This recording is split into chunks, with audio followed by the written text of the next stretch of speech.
Bonjour à tous, voici la première vidéo que le Cavalier de la Tourelle met en ligne en cette période de confinement. J'espère qu'elle vous plaira. Alors dans celle-ci, je vais vous montrer un schéma d'attaque inventé par un joueur qui s'appelle Harry Pillsbury. Alors tout le monde ne connaît pas ce joueur et je le présenterai brièvement. Ensuite, nous verrons comment Gaëtan, alors Gaëtan Rock, vous le connaissez tous, a appliqué le plan de Pillsbury dans une partie qu'il a jouée il y a maintenant une dizaine d'années en top jeune. Donc c'était à Montpellier, et le Cavalier de la Tourelle à l'époque avait une équipe en top jeune. Donc Gaëtan n'avait que 11 ans, donc il était pupille à l'époque. Alors commençons par quelques mots sur Pillsbury, donc Harry Nelson Pillsbury. Donc c'est un joueur américain qui est né à la fin du 19e siècle, le 5 décembre 1872 pour être précis. Et il est mort assez jeune, puisqu'il avait que 33 ans quand il est décédé le 17 juin 1906 à Philadelphie. Donc ça fait un peu plus d'un siècle qu'il a joué et il a marqué cette période par une mémoire absolument exceptionnelle. Il y a, souvent les joueurs du gratin mondial ont une mémoire exceptionnelle et lui ne fait pas exception. Et comme il avait quelques besoins d'argent, il donnait fréquemment des simultanés à l'aveugle. Et un peu partout, il en a donné à Paris notamment, à New York, etc. Avec un record de 22 parties d'échecs jouées en même temps à l'aveugle. Donc c'est un exercice assez compliqué. Vous pouvez essayer de jouer une partie à l'aveugle pour vous rendre compte de la difficulté. Lui, il a déjà donné des séances avec 22 joueurs en même temps. Donc Pillsbury était un joueur d'attaque redoutable qui a laissé vraiment des très belles parties d'attaque et il a inventé un schéma que je vais donc vous présenter dans cette vidéo. Et alors le problème de Pillsbury, pourquoi est-ce qu'il est décédé si jeune et qu'on le connaît quand même pas trop actuellement, c'est parce qu'il avait une santé un peu chancelante, il était malade. Et à cause de ça, il a dû arrêter certains tournois à cause de ses problèmes de santé, et cela ne lui a pas permis de jouer le titre de champion du monde contre le tenant en titre de l'époque, qui était Emmanuel Lasker. Voilà. Donc je vous propose de commencer par vous montrer la première partie jouée par Pillsbury comme exemple de son attaque. Donc c'est une partie qu'il a jouée à New York en 1893 contre un joueur prénommé James Hannam. Donc c'est un exemple parmi d'autres au sujet de son célèbre schéma d'attaque. Alors donc je vais jouer les premiers coups. Donc D4, c'est une partie du pion dame. Voilà, E3, E6. Fou D3, cavalier F6. Les camps se développent. Donc F4. Donc on voit déjà que c'est un schéma un peu particulier, la façon dont il place les pions, et on va assez rapidement comprendre l'idée de Pillsbury. Fou D6, cavalier F3, les deux camps se développent. Petit roc, C3. Alors là c'est intéressant, vous voyez la structure des pions, comment Pillsbury a placé ses pions. Donc on voit, c'est avec le pion en C3, en D4, en E3, en F4.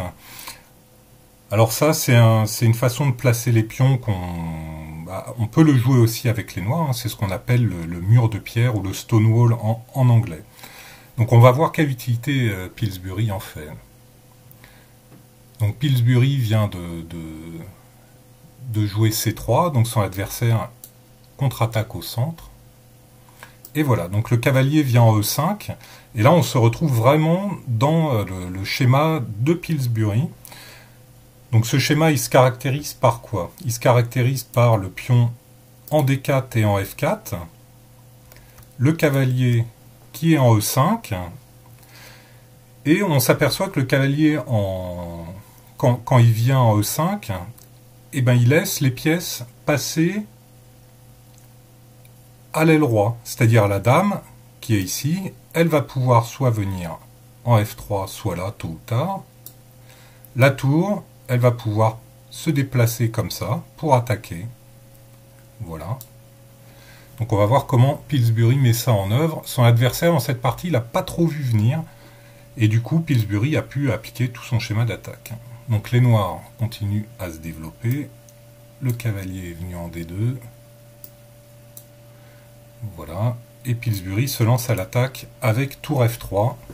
Avec une idée, bien sûr, de jouer tour H3 et de viser, donc la tour ici, avec cette idée de venir avec la tour là, et de viser avec le fou le pion qui est en H7. Son adversaire poursuit son développement de façon un petit peu innocente, et il prête pas trop attention à ce que fait Pillsbury. Tour H3. Voilà, donc tout est en place pour lancer l'assaut sur le roc des noirs. Et son adversaire, très innocemment, il a joué la prise en D4, qui va précipiter le résultat de la partie, comme on va le voir. Et la seule façon de se défendre ici, c'était probablement de jouer G6 pour empêcher que le fou attaque le roc directement. Donc dans la partie, son adversaire a pris en D4, et là on retrouve un thème d'attaque qui est très fréquent sur le petit roc, si on ne fait pas trop attention. Alors on l'a déjà vu dans des petites parties qu'on a mis en ligne dernièrement sur le blog.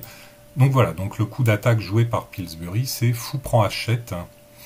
Donc les noirs n'ont pas trop le choix que de prendre. Et du coup, on voit une des autres idées. La dame, maintenant, elle vient en attaque. Et les pièces menacent de prendre le cavalier en H7. Et le cavalier ne peut pas bouger à cause du mat qui se ferait en H8. Donc son adversaire, pas le choix. Donc pour parer le mat, il s'est fait une petite case de fuite en venant avec la tour ici. Donc la dame, elle a pris en H7. Le roi, il est venu là. Et Pillsbury a repris un pion comme ça. Donc là, si on fait un bilan matériel, on s'aperçoit que c'est égal, sauf que Pillsbury, ok, il a gagné un pion, mais ce qui compte le plus, c'est surtout la sécurité du roi. On s'aperçoit quand même qu'il y a beaucoup de pièces blanches autour du roi, et la situation est quand même un petit peu embêtante pour le roi noir, qui ne va pas s'en sortir, d'ailleurs. Donc dans la partie, il a joué F6 pour essayer de chasser le cavalier E5, qui est quand même terriblement fort dans cette position. Donc Pillsbury a fait échec. Le roi n'a qu'une case. Il a repositionné la tour en attaque. Alors vous notez que si le cavalier n'était plus là, la dame prendrait en G7 et ferait mat. Donc ça va être tout ce qui va guider la suite de la partie. Donc son adversaire a joué tour G8. Alors par exemple, s'il prenait le pion ici, le cavalier reprenait, ou bien on pouvait faire échec. Et après, fou prend, donc c'est ce que je vous ai dit. Il y a mat en G7, comme ceci. Donc dans la partie, revenons à la partie, donc tour G8, donc il a ramené du renfort, Pillsbury. Son adversaire essaye d'échanger les pièces qui attaquent le roc pour soulager la défense du roi, mais continue de ramener des pièces, cavalier prend, cavalier prend. Son adversaire a joué fou A6, fou D2, l'autre tour éventuellement pourra participer. Donc il est difficile de donner des bons conseils aux noirs. Dame C4. Mais le plus important, c'était de vous montrer le schéma d'attaque, comment Pillsbury a mené l'attaque. Donc il continue de ramener ses troupes du côté du roi. Son adversaire est un peu désespéré. Il prend des pions à l'autre bout de l'échiquier, donc c'est pas trop ce qu'on conseille de faire. Donc cavalier en H8, échec. Alors la tour, évidemment, si elle prend, on se fait mater comme ceci, ou très rapidement, ou bien on peut même prendre de la dame. Et après la tour H8 est en prise. Donc du coup son adversaire n'a pas pris. Il est venu là. Dame G6, menaçant mat en F7. Donc son adversaire a pris quand même, donc par interversion de coups, on se retrouve dans une position qu'on aurait pu rencontrer par ailleurs. Maintenant, l'autre tour participe à l'attaque. Vous voyez que c'est vraiment une belle partie d'attaque, que je mettrai en ligne à l'issue de la vidéo. Tour prend D6, en AD8, tour C6. En général, quand le roi il se promène comme ça, c'est assez mauvais signe. Donc la dame fait échec. Voilà. Et là, il y a mat en deux coups, hein, par tour ici. Voilà. Et dame G7. Donc ce qu'il faut retenir dans cette partie, je pense, hein, c'est surtout, si je reviens au début ici, c'est le placement des pièces, hein, comme ceci, avec le pion en F4, hein, le pion en D4 et le cavalier en E5. C'est vraiment le schéma d'attaque de Pillsbury, où on libère la case F3 et H3. Alors il y a dans certaines parties aussi, le fou il est en G5, hein, Pillsbury le jouait aussi après avoir passé le fou en G5. Mais le schéma est aussi très intéressant comme ceci. Donc maintenant que nous avons vu cette partie, donc je vous propose de regarder une partie jouée par Gaëtan.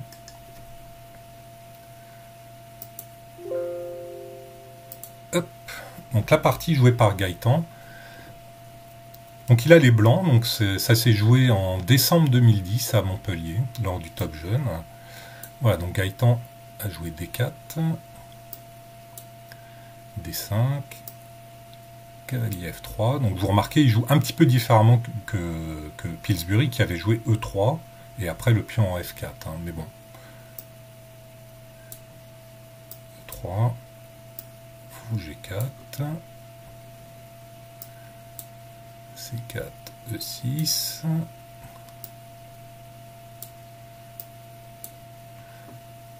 Fou 2, fou D6, chaque camp se développe, hein. Petit roc, cavalier E5, donc là on commence à apercevoir le schéma de Pillsbury qui se met en place, hein. Gaëtan applique le plan, donc fou prend, dame prend, cavalier BD7, et voilà, F4, et à nouveau, donc on se retrouve avec le pion en D4, le pion en F4 et le cavalier en E5, qui sont constitutifs du plan inventé par Pillsbury. Et à nouveau, on voit que la case F3 est libre pour la tour. La tour pourra effectuer cette manœuvre-là, tour F3, tour H3 éventuellement.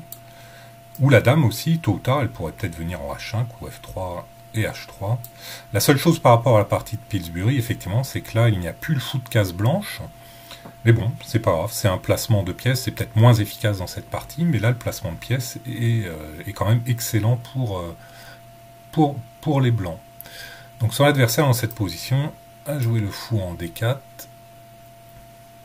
en B4, pardon, tour B1, sans doute dans l'espoir, si la prise, le pion reprend et la tour est sur une colonne semi-ouverte.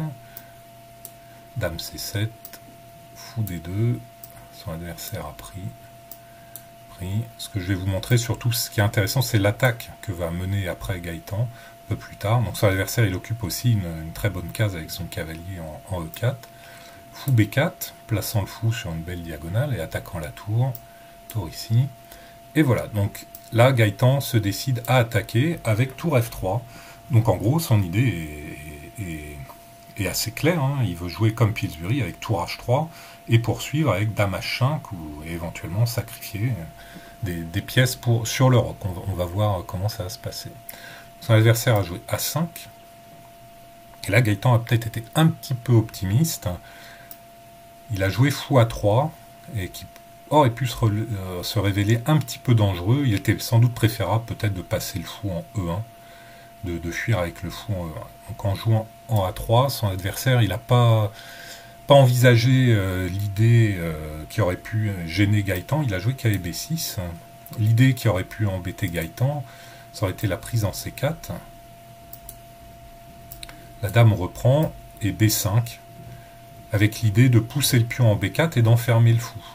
Alors il semble que Gaëtan aurait pu s'en sortir de façon un petit peu acrobatique, hein, peut-être avec dame C2, avec l'idée si on joue B4, le cavalier est en prise, mais ça reste quand même pas très agréable pour lui.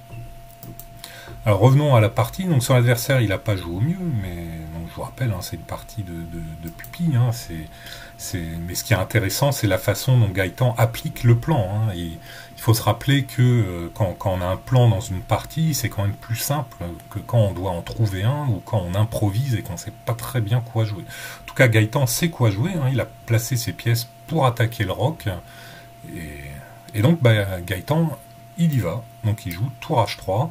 Et là, les menaces commencent à être quand même un peu importante. Hein. Il commence à faire peur à son adversaire. Donc ce dernier, comme l'adversaire de Pillsbury, s'est dit, bon, on va chasser ce cavalier. Donc Gaëtan a poursuivi avec C5, prise du cavalier, prise en D6, Dame B6. Et là, il y a un piège subtil à la fin, auquel son adversaire n'a pas pu résister. Il a joué cavalier C3. Et là, il y a une fourchette, comme vous pouvez le voir. Il y a une fourchette entre la dame et la tour. Le pion ne peut évidemment pas prendre à cause de la dame qui prendrait la tour en B1. Et Gaëtan avait tout prévu. Il se lance à l'attaque avec dame H5. Donc un coup très embêtant. Hein. Je vous laisse chercher qu'est-ce qui se passe si on prend la tour en B1. Pas très compliqué. Donc là, son adversaire, pour se défendre, il a joué H6. Donc Gaëtan en a profité pour ramener une autre pièce en attaque. Et vous voyez maintenant que la case F8, c'est-à-dire cette case ici, est contrôlée à la fois par le fou et par la tour. De plus, la tour en F1 permet à la dame éventuellement une arrivée en F7 qui pourrait se révéler désastreuse. Donc si on fait un point, on voit que toutes les pièces blanches sont en train d'attaquer le roi noir. Même le fou, en fait, à l'autre bout de l'échiquier, en contrôlant la case F8, il participe également à l'attaque, hein, contrairement à ce qu'on pourrait croire. Tandis que les pièces noires, mine de rien, la dame noire est un peu en retrait de la défense du monarque, hein, de son monarque, et la tour aussi en A8 est un peu loin, et le cavalier en C3, il est en difficulté. Hein, il n'a pas vraiment de bonne case pour venir défendre. Donc il revient quand même en E4, essayant de défendre tant qu'il peut le roi. Mais maintenant c'est terminé, les blancs peuvent conclure la partie. Donc Gaëtan a choisi une des deux façons de gagner. Il a joué sa dame en F7. Il était également possible de jouer la tour en F7. Avec quelle idée? Par exemple, si cavalier ici, la tour, elle démolit le roc, le roi il prend, et dame H6, suivi d'un mat assez rapide, que je vous laisse chercher, c'est pas très compliqué non plus.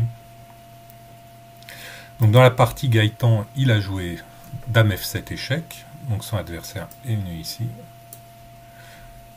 Tour F6, un joli sacrifice, donc Gaëtan menace de prendre H6 et de mater, donc son adversaire a pris. Puis on prend, menaçant de mat en G7, son adversaire a dû se défendre ici, mais maintenant il n'y a plus grand chose à faire. Puis on prend, donc si son adversaire prend avec la tour prend H6 évidemment, roi H7, tour G3, menaçant mat en G6, son adversaire a joué ça, de dépit, et voilà. Et Gaëtan donc remporta cette partie avec les blancs. Une partie, un bel exemple de mise en œuvre de l'idée de Pillsbury. Donc si je reviens à la position pour vous rappeler, hein. Donc le cavalier vient en E5 et après le pion en F4. Voilà, et le pion, pour conclure, hein, donc je vous rappelle que le pion en D4, le pion en F4 et le cavalier en E5, hein, donc sont les coups constitutifs du plan de Pillsbury pour attaquer le petit roc des noirs. Voilà. Bon, j'espère que cette vidéo était intéressante et nous essaierons d'en poster d'autres dans les jours qui viennent. Voilà. Bien. Je vous souhaite une très bonne soirée.